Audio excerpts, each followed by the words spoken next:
Jumpa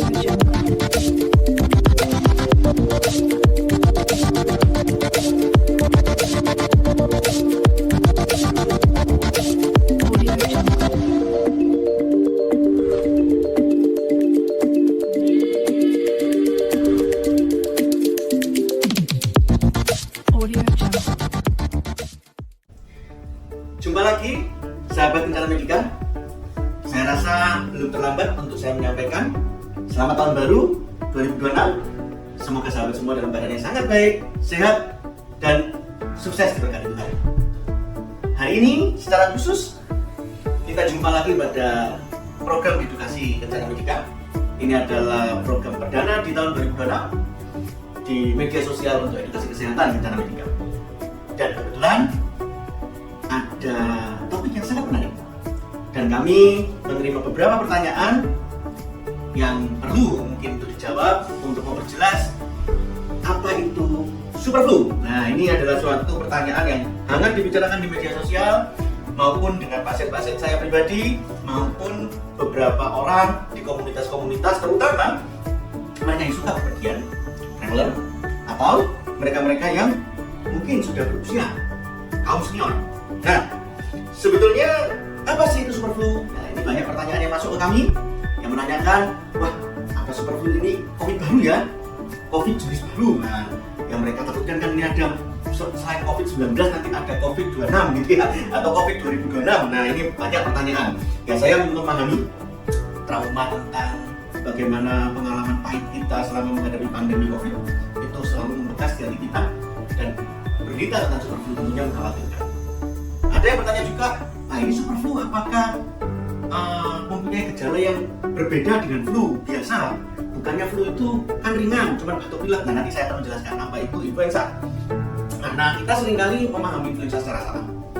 Dan ada yang bertanya lagi juga, kalau ini memang influenza bukannya ada vaksinnya ya? Bukannya sudah sering dan banyak orang yang melakukan vaksinasi? Kenapa masih bisa ada superflu? Apakah sebetulnya vaksinasi influenza ini ada manfaatnya? Apakah vaksinasi influenza ini bisa mencegah superflu? Nah, pertanyaan-pertanyaan ini adalah pertanyaan-pertanyaan yang memerlukan jawaban, dan supaya kita bisa membicarakan ini dalam santai, izinkan saya untuk menyeduh secangkir kopi terlebih dahulu supaya kita bisa bicara tentang kesehatan over a cup of coffee.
Let's talk about superflu over a cup of coffee. Seperti tadi saya sampaikan, ada 2 lembar ini pertanyaan di tangan saya yang bertanya tentang influenza. Saya akan coba untuk rangkum pertanyaan-pertanyaan ini menjadi sebuah narasi tentang influenza. Semoga superflu ini bisa terjelaskan melalui materi yang saya sampaikan hari ini. Superflu sendiri ini sebetulnya bukan suatu istilah medis. Istilah super ini digunakan memang untuk menggambarkan suatu kejadian yang begitu luar biasa yang terjadi di Amerika ya. Jadi yang menggagas istilah superflu ini sebetulnya dari Amerika, di mana bulan Desember kemarin memang Amerika disulitkan dengan banyaknya kejadian influenza dan cukup parah. Serotype atau tipe virus yang strike untuk kali ini lebih banyak memang menimbulkan gejala yang berat terutama pada orang-orang tua, pada anak-anak dengan imunodefisiensi ya, artinya yang memang secara imun belum bagus, pada orang tua yang mengalami imunosenescence ya, imun sistemnya menua, atau orang-orang yang dengan komorbid ya, yang diabetes berat, dengan obesity, yang secara imun juga mengalami imunokompromis namanya. Imunokompromis, imunodefisiensi, imunosenescence ini juga menjadi sesuatu yang menyebabkan influenza yang mungkin menimbulkan gejala yang bearable atau tidak terlalu berat pada orang-orang dewasa muda, tapi pada kondisi-kondisi imun yang tak bagus dia bisa menimbulkan gejala yang begitu berat. Nah, strike di bulan Desember kira-kira di US, dan memang menyebabkan tingginya angka hospitalisasi, banyak rumah sakit yang penuh, overload, dan bahkan beberapa report yang terakhir ada angka kematian pada balita dan bayi ya. Dan itulah yang menyebabkan kemudian istilah ini muncul, super flu. Super flu sendiri sebetulnya adalah jenis varian influenza A dengan subvarian H3N2 subclade K ya. Varian ini pertama kali muncul, istilah ini dimunculkan oleh CDC di Desember 2025. Salah satu hal yang disinyalir juga menyebabkan suatu kondisi yang begitu parah terhadap hospitalisasi adalah karena season atau iklim ya. Jadi kalau kita berbicara mengenai flu sendiri, flu itu adalah disebut dengan seasonal flu ya. Seasonal flu artinya biasanya mengikuti musim. Pada musim-musim tertentu, musim dingin terutama, pada negara-negara endemik biasanya influenza kasusnya meningkat, dan mereka biasanya sudah ada mitigasi dengan vaksinasi yang menyeluruh kepada seluruh penduduk, terutama mereka-mereka yang berisiko tinggi ya. Nah, namun perubahan iklim ini menjadi kesulitan, jadi iklimnya dinginnya maju gitu ya, sehingga flu-nya strike first sebelum program vaksinnya berjalan. Nah, ini yang terjadi kemarin di bulan Desember ini, jadi kegagalan untuk mitigasi akibat iklim yang maju ya, sehingga vaksinasi belum dijalankan, flu-nya strike duluan, sehingga menimbulkan gejala yang begitu berat pada mereka-mereka yang belum mendapatkan vaksin untuk subvarian yang di 2025-2026 ini. Dan komplikasi-komplikasi yang berat itu tentunya akan meningkatkan angka hospitalisasi, angka kematian ya. Nah, memang jenis varian influenza ini disinyalir menular lebih cepat, mampu evading untuk natural immunity.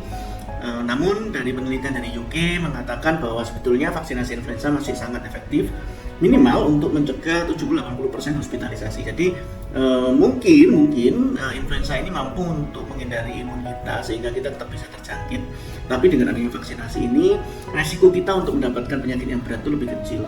Dikatakan dari penelitian di UK itu bisa memprotek 70-80% terhadap kasus hospitalisasi atau kasus rawat inap akibat gejala influenza yang parah. Pada prinsipnya gejalanya sama seperti influenza yang lain, namun sekali lagi saya harus sampaikan bahwa influenza ini bukan flu biasa. Nah, ini yang penting ya. Karena kapan hari pada waktu COVID ya, kejadian COVID itu, kan pada waktu itu dikatakan bahwa gejalanya COVID flu-like symptoms atau gejala mirip flu ya. Nah, sekarang ini ada yang ngomong bahwa wah, flu sekarang kok gejalanya mirip COVID. Nah, ini kebalik ya tentunya ya. Flu itu umurnya lebih tua dari COVID ya. Jadi dulu COVID kita sebut dengan flu-like symptoms. Tapi karena COVID itu begitu memberikan trauma yang hebat sehingga yang kita ingat kan COVID ya. Sehingga sekarang ini dengan maraknya influenza, terutama influenza A sebetulnya sudah sejak tahun lalu ya. Influenza A itu 2024-2025 sudah strike hard juga. Beberapa orang yang cukup terkenal itu meninggal pada waktu itu. Tahun ini kelihatannya strike yang jenis varian yang kurang lebih sama, menimbulkan gejala yang cukup berat ya. Jadi sama ya, China juga kena, Taiwan, Hong Kong, Jepang, dan yang terakhir yang menimbulkan istilah super flu ini dari Amerika, dari US. Dan beberapa state mereka seperti New York, kalau nggak salah ada Colorado, ada beberapa state lah, itu memang mengumumkan bahwa mereka lagi ada outbreak untuk influenza. Nah, gejalanya pada umumnya memang demam tinggi, ada gejala saluran pernafasan atas seperti sakit tenggorokan, batuk pilek tentunya. Namun kadang-kadang disertai dengan kondisi yang lebih berat seperti kelelahan, lemes, nggak mau makan, nafsu makan hilang, anosmia, tidak bisa merasakan makanan, dan bahkan kalau berat bisa menimbulkan pneumonia, sesak nafas, Dan ini terjadi pada kondisi-kondisi yang ya sama seperti COVID dulu, orang-orang dengan imunitas yang buruk, tidak vaksin, dan mereka-mereka yang punya komorbid yang berat. Ya, jadi sebenarnya gejalanya mirip seperti gejala-gejala flu pada umumnya, namun bisa menimbulkan gejala yang lebih berat pada kondisi-kondisi pasien dengan komorbid atau compromise immunodeficiency immunosenescence. Nah, karena itu vaksinasi ini tetap kita rekomendasikan. Ada yang mempertanyakan apakah vaksin ini bermanfaat atau tidak untuk mencegah super flu, ya, dalam hal ini influenza A. Dari strain yang masuk sesuai dengan rekomendasi WHO, sebetulnya influenza A juga termasuk salah satu strain yang kita vaksinasikan. Sehingga mengacu sekali lagi pada penelitian di UK bahwa vaksinasi ini tetap bisa melindungi kita dari yang kita sebut dengan super flu ini. Meskipun mungkin tidak 100% ya, dalam arti karena super flu ini disinyalir memang bisa evading. Namun ya sama seperti COVID kemarin, dengan adanya vaksinasi orang bisa tetap terjangkit, namun resiko untuk fatal dan harus rawat inap, pneumonia apa segala macam jadi lebih kecil. Karena itu kita tetap rekomendasikan sih untuk vaksinasi ini tetap dilakukan, terutama bagi mereka-mereka yang mau berpergian ke area endemis ya. Pergi ke negara-negara dengan musim dingin yang memang endemik flu di sana. Terus yang kedua untuk mereka-mereka yang imunokompromis ya, dengan komorbid, ada diabetes lah, ada gangguan ginjal, ada gangguan liver, ada gangguan organ, atau usia senil ya, usia senior di atas 55 60 tahun. Nah, itu memang membutuhkan untuk vaksin ini. Dan sama seperti COVID ya, penyebab daripada influenza itu adalah virus. Ketika virus itu menginfeksi kita, maka antibiotik bukanlah solusinya, sehingga kita tidak bisa memberikan antibiotik untuk influenza. Pengobatannya biasanya suportif saja, ya makan cukup, istirahat cukup, pemberian vitamin, pemberian obat-obatan untuk mengurangi simptom seperti obat demam, obat nyeri, obat mual kalau ada mual, obat batuk pilek, supaya kita bisa istirahat dengan lebih baik ya. Nah, namun pemberian antivirus yang khusus ya, biasanya hanya kita berikan untuk pasien-pasien yang punya risiko tinggi ya. Jadi kita tidak selalu memberikan antivirus kepada kondisi-kondisi influenza ya. Biasanya kalau pada bayi, pada orang-orang dengan usia lanjut ya, usia 80 ke atas yang kelihatan lemah tubuhnya, kita memasukkan memang antivirus yang spesifik untuk influenza. Nah, yang paling penting sebetulnya yang kita harus kembali mengexercise adalah bagaimana pencegahannya. Saat COVID, tahun pertama, tahun kedua, tahun ketiga, saya masih ingat kita rajin sekali kan, cuci tangan, etika batuk, etika bersin, ya, memakai masker di tempat-tempat yang kerumunan-kerumunan, ya, resiko kita tertular tinggi, kita pakai masker di sana, di dalam pesawat, dalam bis, di dalam kendaraan umum kita pakai masker. Mungkin kita perlu exercise kembali, ya, perlu kita lakukan kembali, sering-sering cuci tangan, jangan suka ngocek-ngocek mata, pegang hidung, ya. Kalau memang kita mau pegang, kita harus cuci tangan, kita pakai masker. Nah, namun terutama bagi mereka yang sakit, ya, kita harus punya kesadaran bahwa influenza ini menularnya cepat, airborne seperti COVID. Karena itu, ya, kita mesti harus sadar diri, menghindari kerumunan, pakai masker. Kalau memang harus izin dari pekerjaan, izin dari sekolah, lebih baik kita istirahat di rumah. Jangan sampai kita menjadi sumber penularan bagi orang lain. Selebihnya, ya, tetap saran saya, kita tidak perlu sampai paranoid sekali, sampai kita nggak berani keluar rumah. Saya rasa yang paling penting kita jangan stres, hidup sehat, makan cukup, tidur cukup, istirahat cukup, olahraga teratur akan membantu kita lebih fit, dan semoga sih kita bisa terhindar dari gejala-gejala yang berat dari influenza. Dan sekali lagi, yang terakhir saya ingatkan pentingnya vaksinasi. Vaksinasi influenza sudah ada sejak lama. Vaksinasi influenza bukan vaksinasi yang kita berikan karena emergency sehingga tidak ada penelitiannya seperti COVID kemarin. Memang kita sadari bahwa banyak pro dan kontra terhadap vaksin COVID kemarin. Banyak yang mengatakan vaksin COVID menimbulkan ini, menimbulkan itu. Ya, saya tidak tahu secara benar karena memang datanya tidak pernah dirilis. Namun saya bisa memahami bahwa memang vaksin COVID itu kan pada waktu itu diberikan memang karena emergency case. Sehingga ada beberapa fase yang harus dilewatkan tidak sampai tuntas untuk dikerjakan penelitiannya, mengingat memang kebutuhan yang sifatnya urgent. Namun kalau vaksin influenza sudah ada lebih dari 10 tahun, bahkan mungkin lebih dari 20 tahun. Vaksin ini sudah melewati fase penelitian yang sangat panjang, dan sampai dengan hari ini vaksin ini terbukti cukup aman dan efektif untuk mencegah dan mengurangi morbiditas, mortalitas, kematian, angka komplikasi berat daripada influenza. Karena itu saya sangat menyarankan bila ada kesempatan vaksin flu. Siapa saja yang perlu vaksin flu? Yang pertama tentunya anak-anak, usia balita terutama. Mereka ini yang kita sebut dengan imunodefisiensi atau imunnya belum terbentuk dengan baik.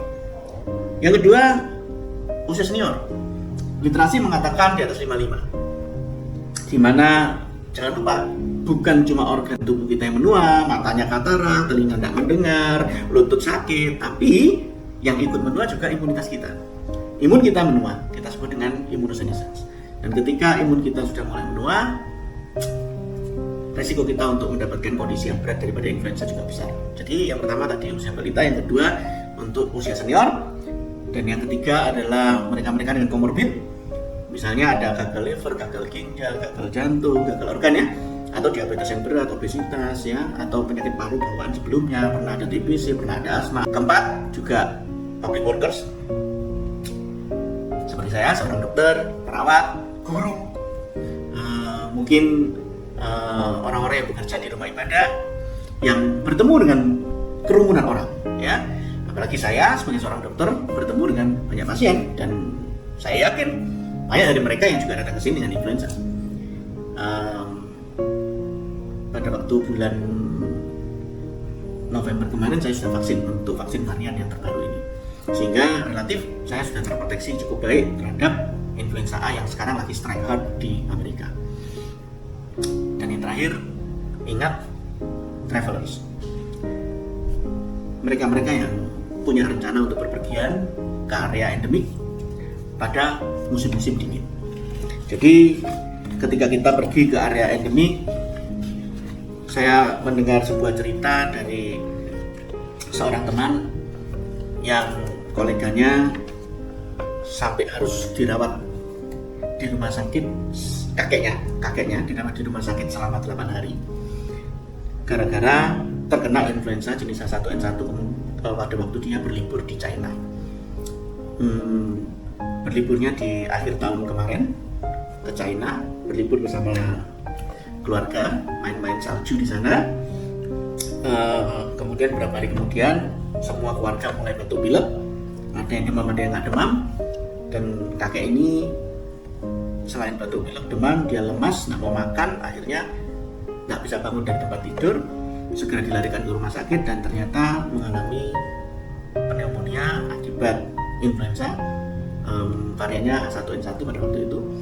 Dan ini akhirnya menyebabkan liburan yang direncanakan mau happy-happy bersama keluarga nih ya, sudah punya segudang planning yang indah ya, akhirnya harus berakhir dengan menjaga opanya selama 8 hari di rumah sakit. Dan mereka harus, beberapa orang mendelay perjalanan pulang, sebagian bisa pulang, sebagian harus tinggal di sana, tidak bisa melanjutkan aktivitasnya dan harus jaga opa yang di rumah sakit. Ya kita bersyukur sekalipun ceritanya buruk tapi ternyata berakhir juga dengan baik ya. Opa ini sembuh akhirnya dengan perawatan yang baik dan bisa pulang ke Indonesia dengan selamat. Nah, namun tentunya banyak hal yang hilang, momen liburan jadi hilang, perasaan khawatir, kerugian material ya, itu tentunya akan ada. Dan memang sekeluarga pada waktu berangkat tidak vaksin influenza ya, inilah yang terlewatkan. Sebenarnya kita bisa vaksin dan itu bisa membantu kita untuk mencegah kejadian-kejadian seperti ini. Jadi sekali lagi, sahabat Kencana Medika, memang super flu ini ada, bukan mitos, bukan hoax, namun bukan super flu seperti flu-nya Superman ya. Jadi super flu ini ya istilah yang dia pakai untuk menggambarkan gejala yang berat daripada influenza A subvarian H3N2 Subtrait G. Demikian penjelasan dari saya. Semoga materi penjelasan ini bisa membuka wawasan sahabat sekalian, dan saya doakan sekali lagi di dalam tahun yang baru ini, mengawali tahun ini, semoga kita bisa menjalani hari-hari depan kita dengan kesehatan yang prima dan dengan berkat Tuhan yang indah.